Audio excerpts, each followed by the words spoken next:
Peacock behind the velvet rope. How is everybody doing?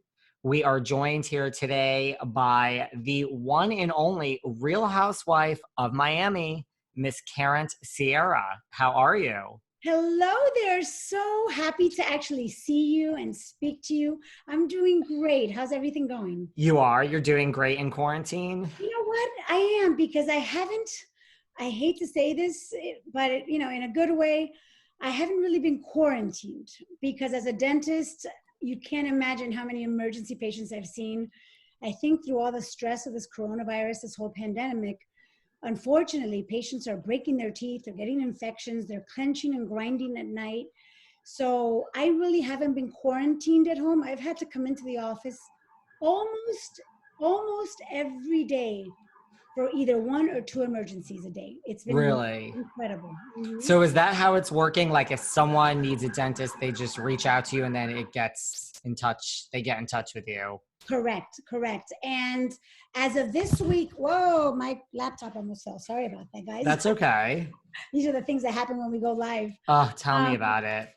But so officially this week on Monday, we were able to start working and seeing just regularly scheduled patients. But as of the whole pandemic and quarantine, we were only allowed to see emergencies.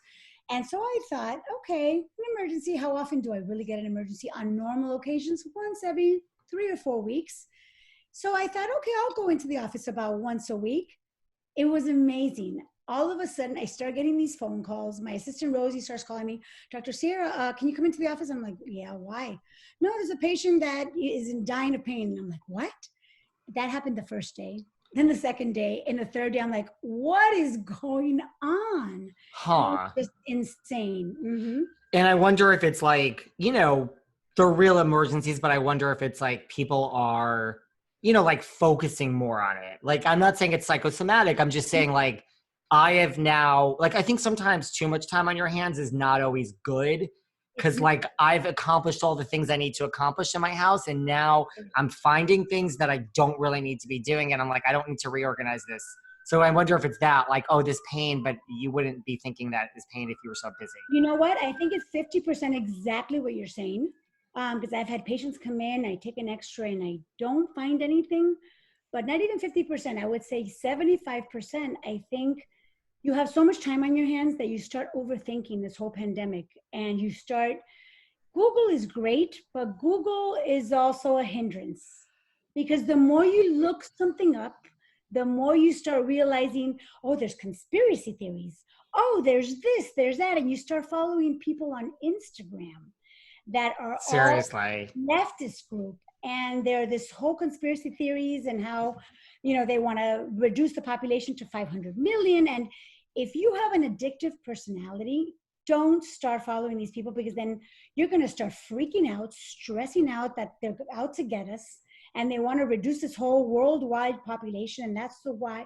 So it's just so much. And people are literally stressing. And I have had many cases in this past month and a half with broken down teeth. They literally broke their tooth that I had to take it out, extract it, and eventually we'll be putting an implant in. Because they've been clenching and grinding at night due to the stress because they're not relaxing. They're focusing so much on this pandemic and they're not just living. And that's the problem. So. It's just, I don't know, it's getting stranger by the week, really. I hate the term, I was coining it and I was saying it also, the new normal. What's normal about it? There's no new normal and we just don't know what tomorrow is going to bring.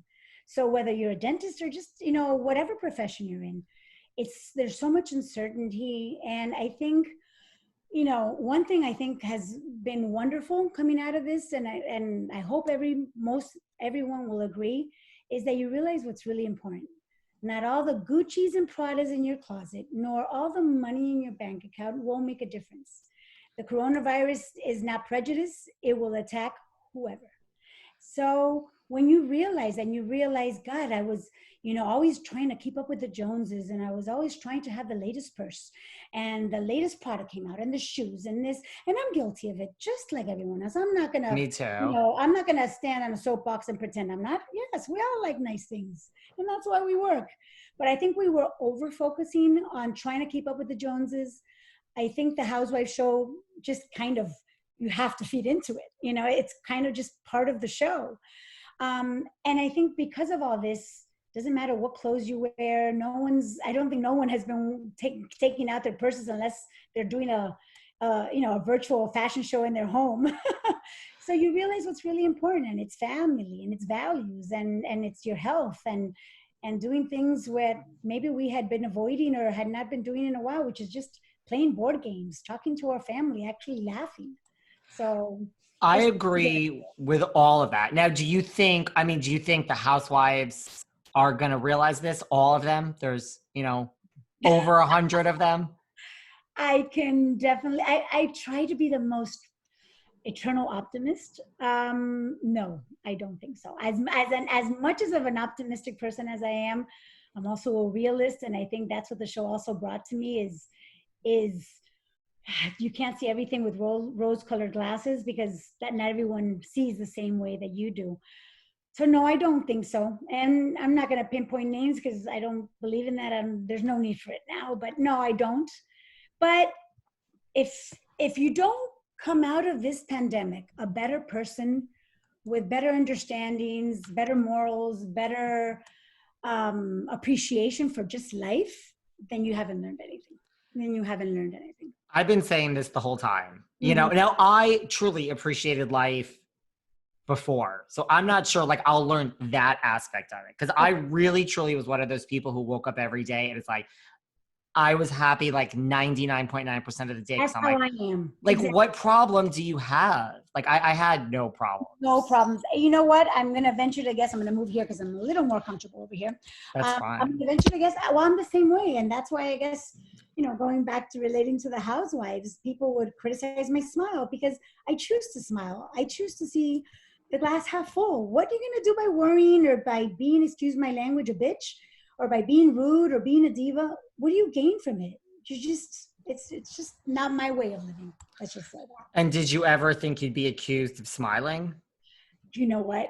That to me, when that came up, and some of the housewives started saying, "Oh, yeah, all you can do is smile. Your smile scares small children." That was what they said. I'm like, okay, that's the worst argument you have for me? That I'm naive because of Rodolfo, my boyfriend at the time. And I'm guilty. I think a lot of women in society have been one or many times in their lives, but that I smile too much. If that's your that's your critique of me and my personality, then I'm not doing so bad.